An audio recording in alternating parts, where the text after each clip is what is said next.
Halo, di video ini saya akan mencoba membedah karya, mengedit ya, untuk membenarkan atau meluruskan hal-hal yang salah. Tapi dalam hal ini, saya nggak terlalu, apa ya, mengubah isinya, jadi hanya seputar KBBI dan penulisan lainnya. Oke, yang pertama, ya saya lebih suka, kalimat itu, apa ya, nggak terlalu, eee panjang-panjang. Nah, jadi dan memang banyak juga yang menganjurkan untuk tulisan itu jangan terlalu panjang, dalam satu kalimat itu paling 10 sampai 12 kata maksimal ya. Nah, kalau udah 10 sampai 12 kata sebaiknya itu dikasih tanda titik. Diusahakan menghindari koma atau apa yang bisa membuat kalimat itu semakin panjang. Nah, yang pertama untuk di artikel ini, di bagian di mana ini sebaiknya dihilangkan, karena saya pernah baca ya kalimat efektif itu, di bagian sini, di mana itu merupakan kalimat yang bukan, kata yang bukan efektif. Karena kalau dihilangkan, itu maknanya sama. Ini harus dihapus ya. Ini dihapus saja, kemudian di sini, ini ada, typo ya, yang ini udah benar nih, udah benar. Nah jadi seperti ini yang akan saya edit, bagian-bagian tertentu saja. Nah, baik. Sudah, eee, nah kemudian,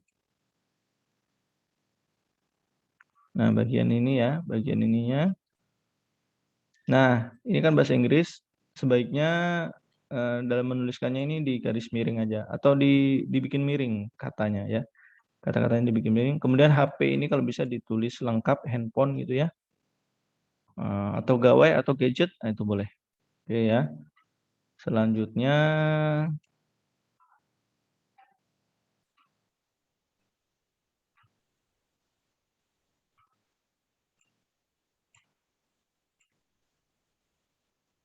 bagian sini. Nah ini semesteran pun, ini semesteran ya, ini bahasa bahasa obrolan sih ya, semesteran.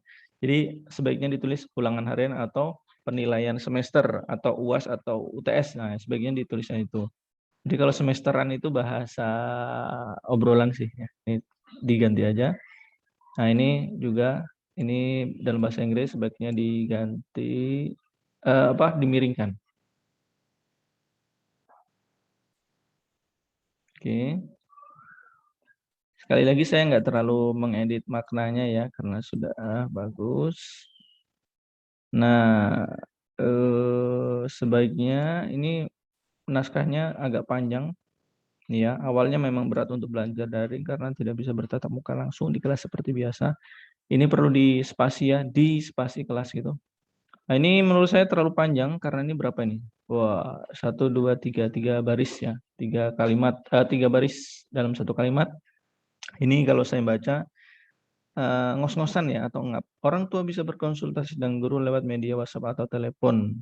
Nah, untuk mengetahui kondisi anak-anaknya dalam pembelajaran jika ada kendala maupun orang tua. Nah, ini sebaiknya dipecah jadi 2 kalimat ya. Orang tua bisa berkonsultasi dengan guru lewat media WhatsApp atau telepon. Nah, ini sebaiknya titik gitu ya. Kemudian dikasih kalimat yang lain. Nah, seperti itu. Terus yang lainnya di bagian sini udah. Kemudian yang lainnya, nah termasuk di sini ya, ini nggak apa-apa kalaupun ada kesalahan karena memang masih latihan ya kita. Eee, nah ini bisa dibikin ini saya lihat ya, satu alinea hanya satu kalimat nih ya, satu kalimat karena satu titik ya, pakai satu tanda titik, padahal ini bisa dibikin 2 atau 3 ya. 2 atau 3 tanda titik. Nah, misalkan di sini ya, metode daring ini berat digunakan dalam pembelajaran karena hambatan. Nah, ini titik nih, titik ya, di antaranya sinyal yang tidak memadai, koma, nah ini koma ya, kondisi tempat yang berbeda-beda, belum lagi beda. Titik juga, ini juga bisa titik nih. Di sini ya, di sini titiknya. Nah, belum lagi yang mahal. Nah, ini juga bisa titik, ya, bagi semua Nah, ini bisa dititik. Sekali lagi, dalam hampir semua, naskah nanti, sama, jadi jangan terlalu panjang-panjang. Satu kalimat atau satu titik itu 10 sampai 12 kata, nah itu kemudian, dibikin kalimat yang lain.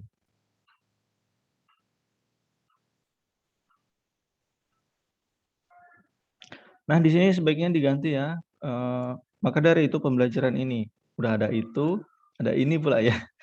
Ini diganti aja, maka dari itu pembelajaran daring memiliki gitu ya, pembelajaran daring memiliki kelebihan dan kekurangannya. Kelebihannya dalam pembelajaran ini bisa ternilai dari penularan COVID. Ini sebaiknya tanda besar, C-nya besar, kemudian ada strip 19 gitu ya. Nah, ini juga ya. Ini di mana itu bukan merupakan kalimat kata efektif. Jadi ini sebaiknya dihilangkan. Nah, kalau dihilangkan itu nggak akan mengubah makna ya. Nah, ini juga masih kepanjangan ini. Selain itu, selain kelebihan juga ada kekurangan. Sebaiknya ini di sini nggak usah dicantumkan. Selain kelebihan juga ada kekurangan. Langsung aja ini, dihapus ya. Langsung. Kekurangannya orang tua khawatir tidak bisa mendampingi putra-putrinya karena kondisi bekerja dan di rumah tidak ada yang bisa mendampingi. Harusnya dikasih titik itu ya, biar nggak terlalu panjang itu ya. Oke, seperti itu. Di kalimatnya kita lihat yang selanjutnya. Nah, ini ya. Baik. Nah, ini juga di masa. Ini harusnya di spasi masa. Nah, ini juga ya. Mohon maaf ini terlalu panjang. Sampai berapa nih? 1, 2, 3, 4, 5. 5 baris untuk satu titik. Ini kalau bacanya ngos-ngosan. Tulisan yang enak dibaca itu sama enaknya sama enaknya kalau kita membacanya dengan suara keras gitu ya. Kalau kita baca dengan suara keras ini ngos-ngosan nih, ini di mana berhentinya gitu ya. Oke, coba kita bisa pecah jadi beberapa bagian. Tantangan yang sangat besar bagi guru untuk pembelajaran masa pandemi adalah, nah ini sebaiknya dihilangi lah ya. Ini dihilangi, ganti adalah ya, dikasih adalah siswa yang mulai bosan dengan pembelajaran. Nah, ini bisa dihilang nih kondisi. Tantangan yang sangat besar bagi guru untuk pembelajaran di masa pandemi ini adalah siswa mulai bosan. Nah, ini yangnya bisa diganti. Mulai bosan dengan pembelajaran. Titik. Nah, ini bisa titik nih, ya, bisa titik. Sehingga materi yang disampaikan kurang dipahami oleh siswa. Oh, ini ya, boleh ya. Kalau saya dihapus ini ya oleh siswa ya, karena kan di sini kita membicarakan siswa. Jadi dipahami ini pasti dipahami siswa ya, nggak mungkin sama guru, gitu kan. Maka dari itu, guru harus terus berusaha untuk memotivasi siswa agar lebih giat lagi untuk belajar di masa pandemi. Ini kalau dikasih titik ya dan dihilangkan, ini maknanya tetap. Maknanya tetap ya. Tetap apa? Tetap semangat belajar di masa pandemi, kan kita sedang membicarakan ini di masa pandemi nih. Nah, ini bisa dihilangkan di masa pandeminya ya. Belajarnya masih gitu. Oke, yang selanjutnya adalah bagian ini.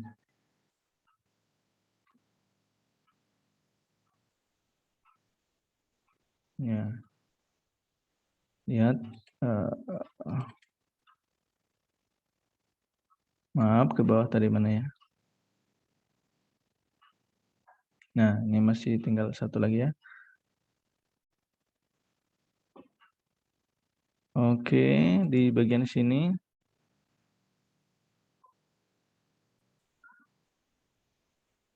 Ya, ini bagi saya masih kepanjangan nih. Nah, oke, kepanjangan.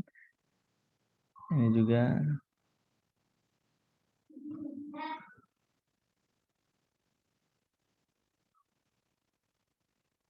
Ini bisa dikasih titik nih. Pemantauan kepada siswa. Terus kita atau orang tua siswa didorong untuk terus bersemangat mengikuti pembelajaran. Nah, ini juga ya. Boleh titik atau koma. Pembelajaran jaring merupakan salah satu pengganti agar siswa bisa terus mendapatkan ilmu. Oke, kemudian ke bawahnya kita lihat. Demikianlah pengalaman belajar di masa pandemi. Nah, ini harusnya titik ya. Banyak tantangan yang dihadapi seorang guru pada pembelajaran.